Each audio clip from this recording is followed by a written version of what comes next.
Mehmetcan Raşid'in Kuvumizden Yaşasın namlı şiirini okuması yaptırayım. Yaşasın, yüreksizliği yürügenler yaşasın. Yüreksizliği yürügenler yaşasın.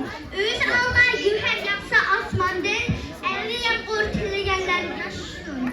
Çabak çalmak bizdek şair tümen mi? Adaletli yürügenler yaşasın. Kaydedip kalp kopsa bedendin. Özge hayal sürmeyenler yaşasın. Özgelerine o bakışın dert tatip. Öz rahat körmeyenler yaşasın. Unutur musun arman bilen ketkenler?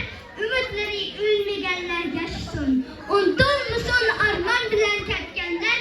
Ümitleri ölmeyenler yaşasın.